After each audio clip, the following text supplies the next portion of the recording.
Hoy nos complace reflexionar la palabra en el capítulo 1 de la Carta de Santiago, quien puntualiza que el cristiano confía en la palabra de Dios. Esa es una de las características que tenemos los cristianos. Confiamos en la palabra de Dios. Es probable que se haya escrito esta carta entre los años 50 y 60 después de Cristo, pero no se tiene certeza exacta de la fecha. La carta está dirigida a las 12 tribus de la dispersión, o sea, judíos post-exílicos, los que sobrevivieron al exilio en Babilonia, y por extensión a todos los cristianos de todas partes. Esta carta atiende la crisis a causa de la persecución que sufren todas las iglesias durante esta época. Puntualiza sobre que la fe puede medirse por la conducta. La fe puede medirse por la conducta. O sea, toda la carta es totalmente práctica. Recordemos que después del martirio de Esteban, allá por Hechos 7, parte del capítulo 8, aumentó la persecución y los cristianos de Jerusalén fueron esparcidos por todo el mundo romano. Santiago o Jacobo, el hermano de Jesús, que para ese tiempo era autoridad en la iglesia de Jerusalén, interesado en el bienestar de ellos, de los cristianos, les anima en la fe durante este difícil periodo. Hablemos con Dios. Padre de amor, en el nombre de Jesús te damos muchas gracias por lo que tú haces, porque lo que tú haces es perfecto. Alcanzaste a la familia de Jesús, sus hermanos, que en un momento determinado no creían en Jesús, después convencidos, convertidos, impresionados, salvados por gracia, son pilares en la iglesia, son gente que trabaja para el reino y muchos de nosotros tenemos esa experiencia también. Algunos de nuestros familiares que en un momento determinado no querían saber nada de ti, los alcanzaste, los conquistaste, los salvaste y ahora son siervos tuyos. Es maravilloso, Dios, es maravilloso. Gracias por la vida de este hombre, de Santiago o Jacobo. Gracias por sus enseñanzas, gracias por su practicidad para la vida cristiana. Gracias, Dios. Gracias en el nombre de Jesús. Amén. Dice Santiago 1:1. Santiago, siervo de Dios y del Señor Jesucristo, a las 12 tribus que están en la dispersión. Salud. Según el registro en los evangelios, los hermanos de Jesús no creían en él, rechazaban su deidad y señorío, pero después de la ascensión de Cristo resucitado, aparecen sus nombres en el registro de los que estaban esperando la venida del Espíritu Santo.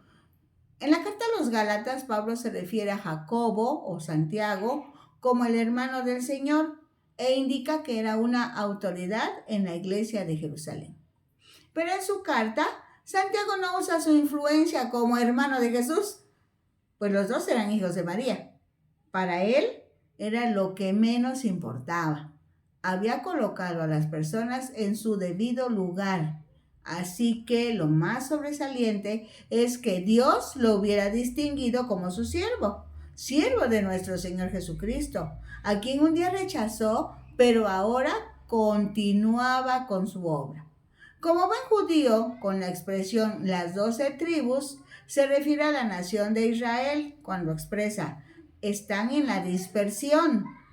De la palabra griega se refiere a la situación de los judíos dispersos en la tierra de los gentiles, en toda la tierra de los gentiles. Así la carta estaba dirigida originalmente a los judíos cristianos que viven fuera de Palestina. Como ya dijimos, al formar parte del Nuevo Testamento, ahora está dirigida a todos los cristianos de todas las épocas, de todos los lugares. Gracias a Dios. Dicen los versículos 2 al 4. Hermanos míos, tened por sumo gozo cuando os halléis en diversas pruebas, sabiendo que la prueba de vuestra fe produce paciencia. Mas tenga la paciencia su obra completa para que seáis perfectos y cabales, sin que os falte cosa alguna. Sin más comentarios, inicia el tema. pues convertirse en cristiano no libera a nadie de las dificultades. Encontramos algunas citas afines: Juan 15:20, Primera de Pedro 1:6 y 7, Segunda de Timoteo 3:1. Santiago afirma que tenemos y tendremos que presentar exámenes, pruebas, y que es posible obtener beneficios de esas situaciones. Alguien puede decir: está bien, siguen o surgen los problemas cuando recibo a Cristo. ¿Y ahora qué hago? La actitud correcta es: tengan mucho gozo. Otra forma de decirlo: pónganse contentos. Pero esta no es una reacción emocional. Es aprender a ver las circunstancias desde la perspectiva de Dios, pues a partir de la decisión de ser hijos de Dios por la fe en Jesucristo, todo lo que sucede en nuestra vida tiene un propósito de que Dios, tiene un propósito de Dios que puede cumplirse. Así que todo ayudará bien, en palabras del apóstol Pablo. Pero Santiago dice que debemos sentirnos gozosos, que nos demos cuenta que estamos siendo expuestos a exámenes, pruebas o dificultades. Porque las pruebas son el medio para el crecimiento moral o espiritual. Esto es, en el momento de la prueba no nos gozamos por las pruebas en sí mismas, sino en sus posibles frutos. Someter a prueba equivale a comprobar lo genuino de algo. Sirve para depurar lo falso de lo verdadero. Santiago dice que debemos convertir los momentos de prueba en periodos de aprendizaje. Cuando expresa que la prueba produce paciencia, esa paciencia no es resignación pasiva ante circunstancias adversas, sino firmeza y valor que ayudan a resistir con valentía, para que al fin desarrollemos la perseverancia y constancia en nuestra relación con Dios. Porque alguno de nosotros se acaba la prueba y le decimos a Dios: nos vemos, al rato regresamos como dentro de 20 años, todos maltrechos otra vez. Pero ese no era el propósito de la prueba. Aquí la palabra perfectos no es ausencia de pecado, sino que se refiere a carácter completamente desarrollado o maduro. La palabra cabales se refiere a integridad, plenitud, totalidad. Así que en lugar de quejarnos por las situaciones problemáticas que enfrentemos, debemos descubrir oportunidades para crecer. Visto de esa manera, es muy atinada la palabra de Santiago. Las pruebas deben provocar en nosotros sumo gozo, pues sólo así conseguiremos la capacidad de esperar en Dios, quien nos ha dado de su espíritu. Tremenda palabra. Dicen los versículos 5 al 8. Y si alguno de vosotros tiene falta de sabiduría, pídala a Dios, el cual da a todos abundantemente y sin reproche, y le será dada. Desde el Antiguo Testamento leemos que el principio de la sabiduría es el temor, respeto, reverencia a Dios. En la Biblia, en lenguaje sencillo, dice: si alguien quiere ser sabio, que empiece por obedecer a Dios. Es lo que el Salmo 111:10. En ocasiones las personas piensan que pueden alcanzar sabiduría solo por la experiencia que da la vida y el conocimiento académico. Pero si no se reconoce a Dios como la fuente de la sabiduría, no se pueden crear las bases para tomar decisiones sabias, y estamos definitivamente perdidos cuando cometemos errores y tomamos decisiones necias. El respeto a Dios es el inicio. Continúa con la capacidad creciente para distinguir lo correcto de lo incorrecto en relación con la voluntad de Dios. Ahora bien, para conocer la voluntad de Dios, debemos estudiar su palabra y permitirle al Espíritu Santo que nos revele cómo obedecer y luego estar dispuestos a hacer lo que Él nos diga. Así parece tan fácil, y es fácil si seguimos la secuencia. Respeto a Dios, estudio de la Biblia y permitir al Espíritu Santo su participación en nuestro crecimiento. Mucho tiene que ver el desarrollo de nuestra dependencia de Dios. Ahí está involucrada la paciencia. Esperar con la seguridad de que Dios va a participar en el momento adecuado. Alguien dice: justo a tiempo. Santiago dice que la sabiduría de Dios está a nuestra disposición para guiar nuestras decisiones. Solo tenemos que pedirla a Dios. Esa sabiduría nos permite comprender espiritualmente el propósito de las pruebas. Pero pida con fe, dice el versículo 6, no dudando nada, porque el que duda es semejante a la onda del mar, que es arrastrada por el viento y echada de una parte a otra. No piense, pues, quien tal haga, que recibirá cosa alguna del Señor. El hombre de doble ánimo es inconstante en todos sus caminos. Pedir en fe significa depender de Dios y confiar en que Él oirá y responderá a nuestras oraciones, armonizando nuestros deseos con su propósito. El hombre de doblado ánimo es una persona que tiene sus lealtades divididas y a causa de su falta de sinceridad vacila entre la fe y la incredulidad, pensando algunas veces que Dios le ayudará y renunciando en otras ocasiones a toda esperanza. Esto provoca que sea inconstante en todos sus caminos, no solo en su vida de oración, sino en toda su personalidad, en toda su manera de ser. Dicen los versículos 9 al 11. El hermano que es de humilde condición, gloríese en su exaltación, pero el que es rico en su humillación, porque él pasará como la flor de la hierba, porque cuando sale el sol con calor abrasador, la hierba se seca, su flor se cae y perece su hermosa apariencia. Así también se marchitará el rico en todas sus empresas.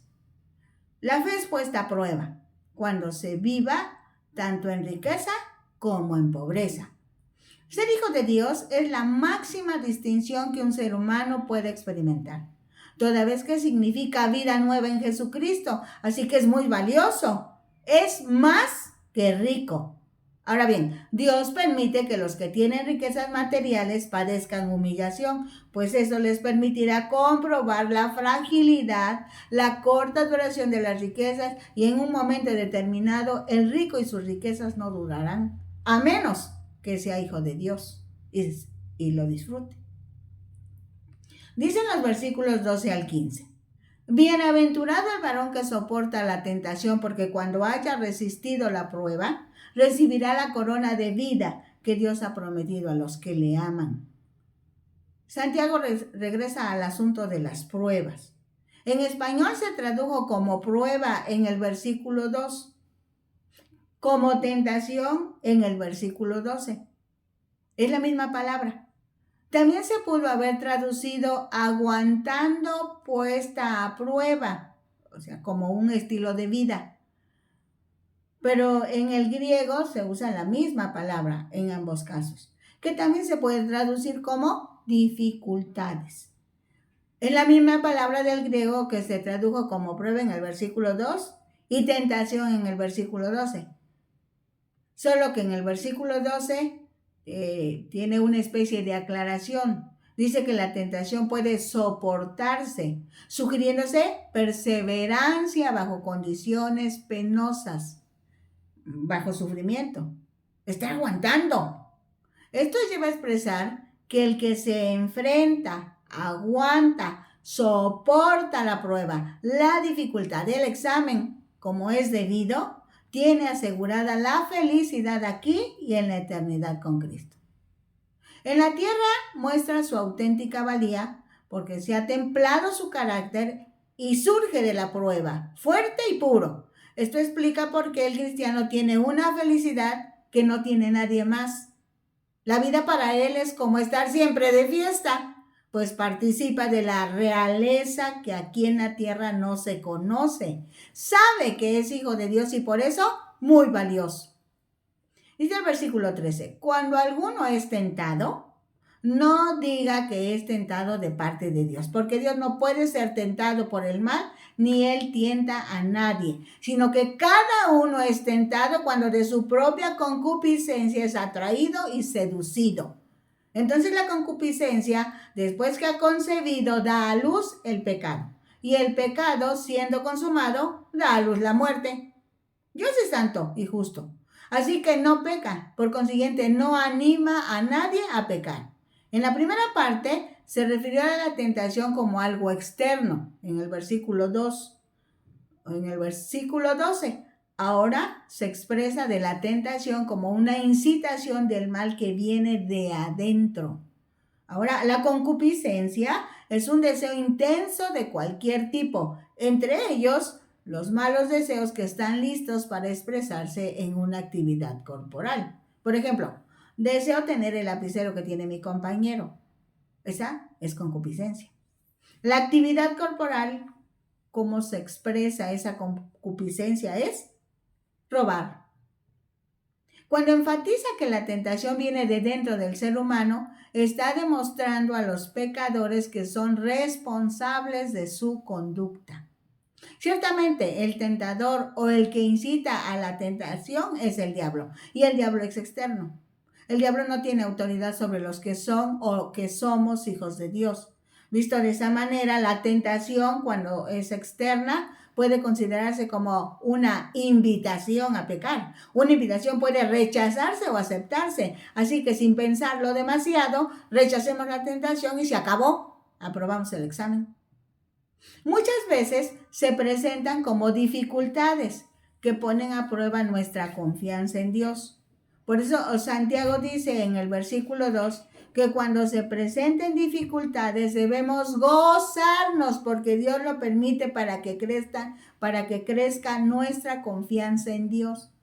En este versículo dice que es feliz la persona que soporta la tentación, está aguantando la situación difícil, sobre todo cuando ese deseo sale del interior de la persona. Regresando al ejemplo del lapicero, diríamos, me gusta el lapicero de mi compañero, deseo tenerlo, pero es propiedad de mi compañero, no es mío, no me pertenece.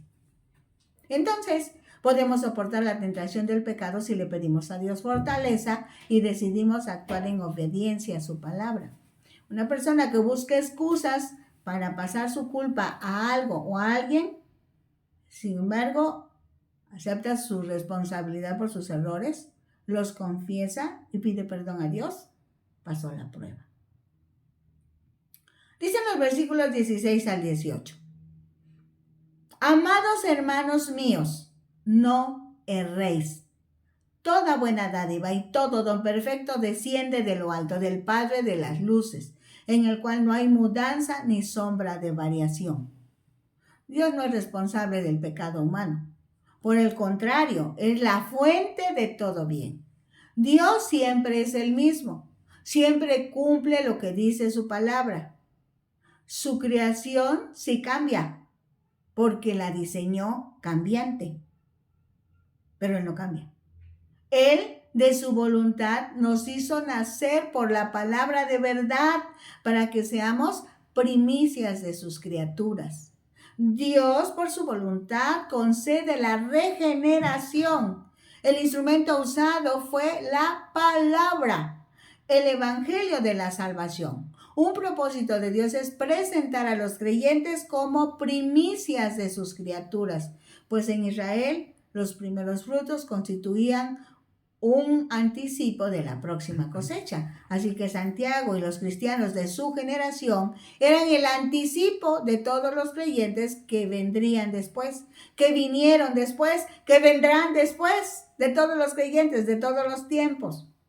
Dicen los versículos 19 al 21, por esto, mis amados hermanos, todo hombre sea pronto para oír, tardo para hablar, tardo para airarse, porque la ira del hombre no obra la justicia de Dios.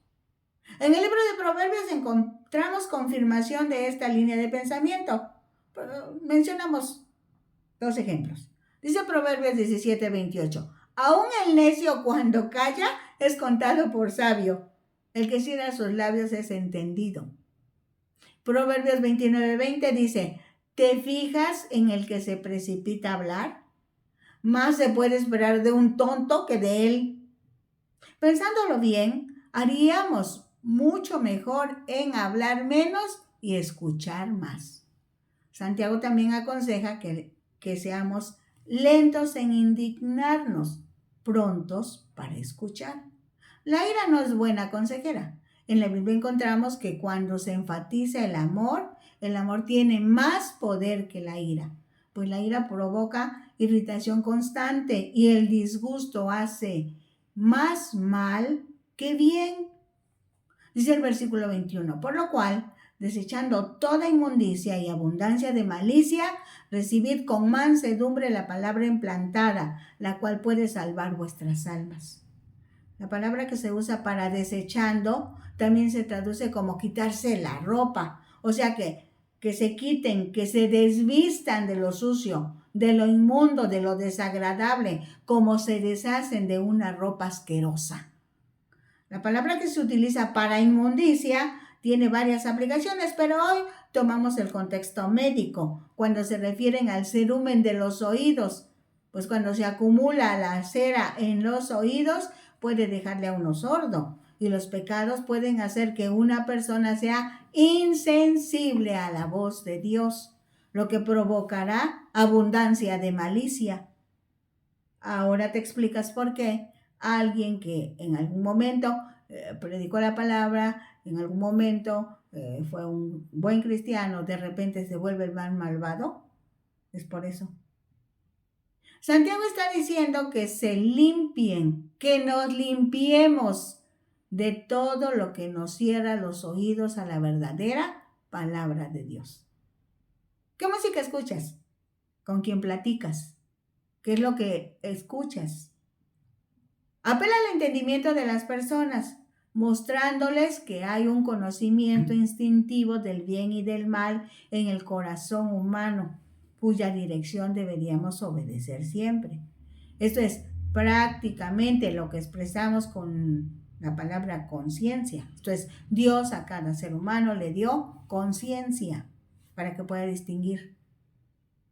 Santiago apela al ejercicio de la voluntad de los creyentes a fin de que se dejen enseñar.